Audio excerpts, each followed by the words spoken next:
Most people in the sleepy town of Ashbury didn't notice the little girl with the chestnut braids and oversized backpack, walking to school every morning. But the German shepherd beside her, he caught everyone's attention. His coat was silvered with age, his eyes sharp, his walk protective.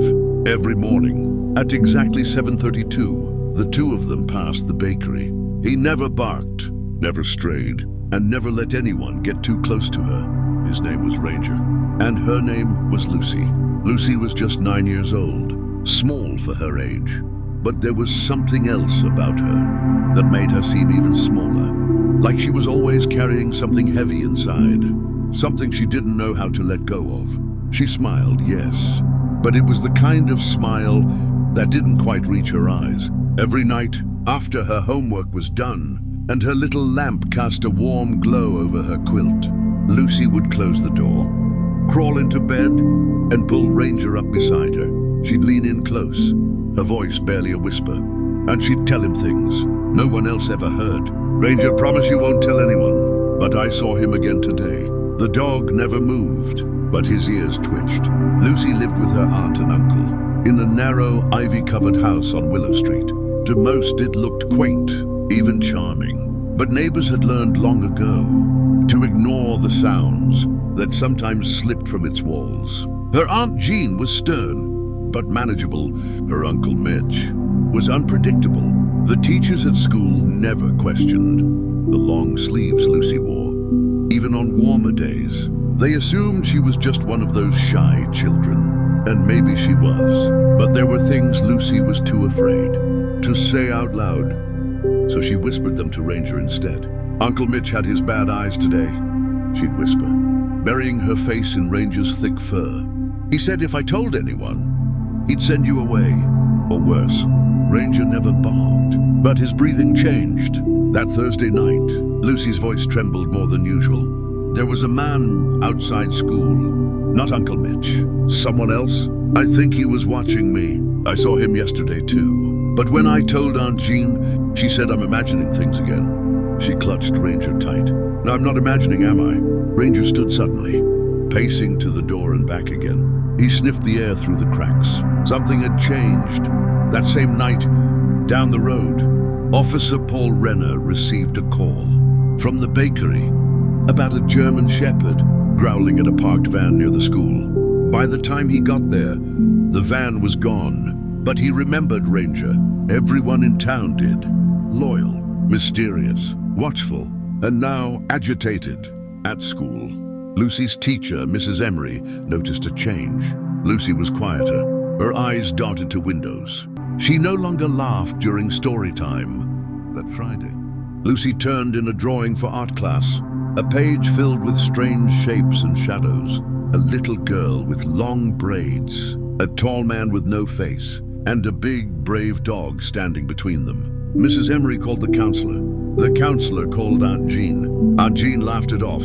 "Lucy has an overactive imagination. That dog's probably filling her head with fairy tales." But Ranger knew better. That night, Lucy whispered again, "I think he's coming soon." Saturday night, 11:58 p.m. Lucy whispered something into Ranger's ear, softer than usual. She held his face in her small hands, tears falling silently. "If anything happens to me, you have to tell someone. Please, you're all I have." At 2:03 a.m., Ranger growled for the first time in months. At 2:06, Lucy screamed. By the time neighbors turned on porch lights, it was silent again, and Lucy was gone. The police arrived just before dawn. Officer Renner recognized the front door. "Willow Street," he muttered. "It's always Willow Street." Aunt Jean said Lucy had probably run away. She's dramatic like that. But then they saw Ranger.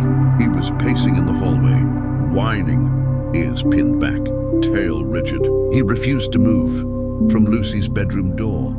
Renner crouched. "Where is she, boy?" Ranger looked him straight in the eye.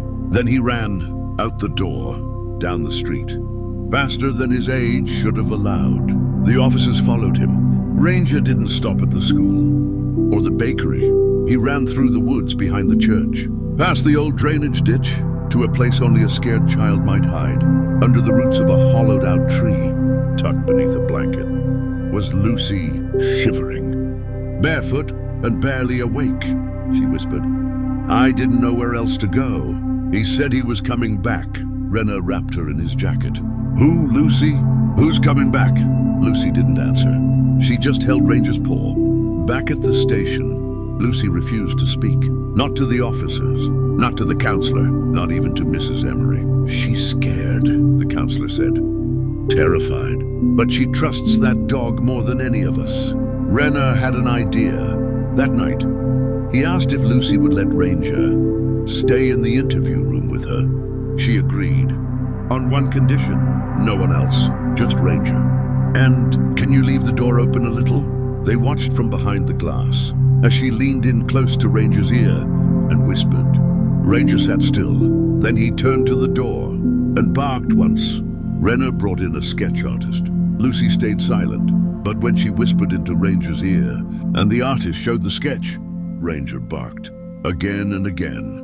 They showed her photos of known offenders. Lucy barely looked, but when Ranger saw one, he stood up and growled. It was a man recently released on parole. The same man caught in CCTV footage, lurking behind the school 2 days prior. The man Lucy had been whispering about all along. The suspect was arrested, found with a van, parked behind an abandoned warehouse. Inside were blankets, rope, and a list of children's names. Lucy's name was on it. She saved herself, Renner said. But that dog, he gave her the courage to try. Aunt Jean and Uncle Mitch were quietly investigated. Lucy was placed with a loving foster family. And yes, Ranger stayed with her. Every night, she still whispered to him, but now she whispered stories of hope and dreams for tomorrow. And Ranger, he no longer had to bark. The world had finally heard her. It took time. Even after the arrest, Lucy rarely spoke. The trauma hadn't vanished, just because the danger had passed. But Ranger was her anchor, her safety net. Wherever she went, therapy sessions, the new school, even sleepovers with her foster mom's grandkids. Ranger went too. The therapists noticed something remarkable. Whenever Lucy sat beside the dog, her heart rate dropped, her muscles relaxed, and slowly, her voice came back. One day, Lucy sat quietly in her new pink room. Ranger curled up beside her, tail wagging in his sleep. She didn't whisper this time. She looked him in the eye and said out loud, "I'm not scared anymore." It wasn't for the police. It wasn't for the courts. It was for her, for the girl who had once lived in silence. That night, for the first time in months, she didn't whisper anything, because there were no more secrets. Years passed. Lucy grew. Her smile reached her eyes again. She joined the school choir, made new friends, and even won a poetry contest with a piece titled "The Dog Who Listened." But Ranger was slowing down. His muzzle had turned snowy white. His steps were slower, the stairs harder to climb, but he still followed her everywhere, even if it meant resting more often. One evening, as a gentle spring rain tapped the windows, Lucy curled up beside him on the floor. Now 12 years old, taller, stronger, and safe. She stroked his ears like she always did. "You don't have to worry anymore, Ranger. You kept your promise." Ranger lifted his head, blinked slowly, and laid it back down on her lap. That was his final night. He passed with the same quiet loyalty.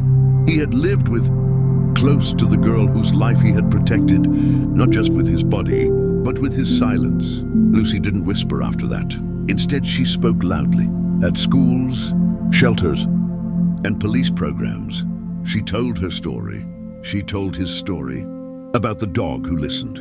And when she finally adopted a new puppy, she named him Justice. But no dog would ever replace Ranger. Because once, in a quiet town, a little girl told her truth to a dog who listened, and somehow he found a way to speak for her.